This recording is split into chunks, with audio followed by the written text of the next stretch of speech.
Shalom, jumpa lagi dengan saya di Kelompok Sukacita. Saya akan memberkati saudara lewat firman Tuhan.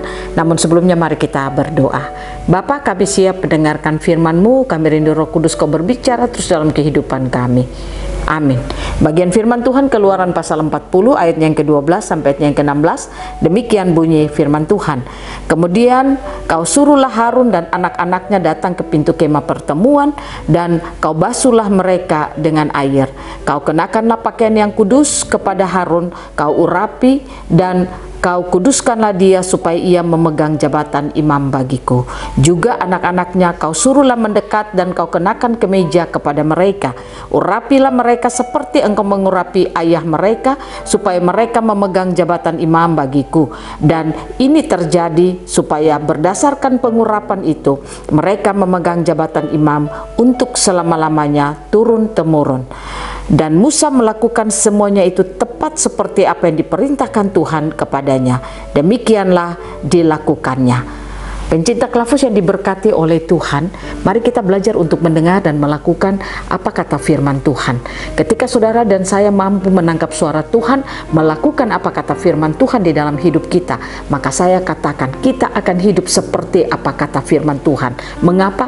Karena kemuliaan Tuhan akan nyata melalui hidup kita. Ada banyak orang Kristen hidupnya mengalami masalah, sekalipun ia aktif di dalam ibadah, sekalipun ia melakukan peribadatan dengan baik, berdoa, membaca firman, tetapi terkadang hidupnya tidak mengalami kemenangan. Terkadang hidupnya itu sulit keluar dari dosa. Dia hidup dalam ketakutan, kekhawatiran, dan sebagainya. Saya katakan jika orang Kristen mengalami kehidupan demikian, itu pertanda kemuliaan Tuhan tidak nyata melalui kehidupan orang itu.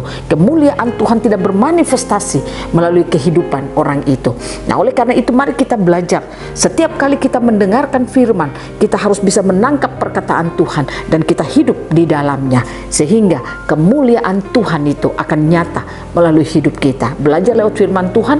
Waktu Tuhan menyuruh Musa membangun kemah suci, Alkitab berkata Tuhan menyuruh Musa agar memanggil Harun juga anak-anaknya, bagaimana dia mengurapi mereka supaya mereka menjadi imam, menjadi orang yang kudus di dalam rumah Tuhan. Alkitab berkata Musa melakukan seperti apa yang dikatakan Tuhan, sehingga ketika Musa melakukan seperti apa yang dikatakan Tuhan, Alkitab mencatat kemuliaan Tuhan turun atas kemah suci itu.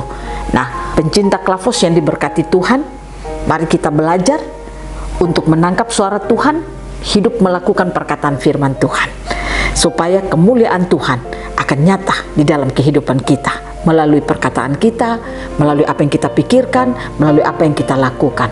Kemuliaan Tuhan akan nyata di dalamnya. Kalau kemuliaan Tuhan nyata di dalam hidup kita, maka saya katakan segala sesuatu yang kita lakukan dalam hidup kita akan indah pada waktunya. Tuhan Yesus menolong kita, Roh Kudus memampukan saudara dan saya untuk terus hidup menyatakan kehidupan Kristus melalui hidup kita dengan cara membuka hati mendengarkan firman, melakukan apa kata firman Tuhan dalam hidup kita. Jadilah orang Kristen yang suka dengar firman Tuhan, supaya kemuliaan Tuhan nyata melalui hidup saudara. Tuhan memberkati kita selalu. Amin. Mari kita berdoa. Bapa, terima kasih firman-Mu telah membawa kami untuk belajar menangkap perkataan Tuhan dan melakukannya, sehingga kemuliaan Tuhan akan nyata melalui hidup kami. Roh Kudus mampukan kami untuk menangkap suara Tuhan yang berbicara bagi kami. Amin. Shalom. Tuhan berkati kita semua.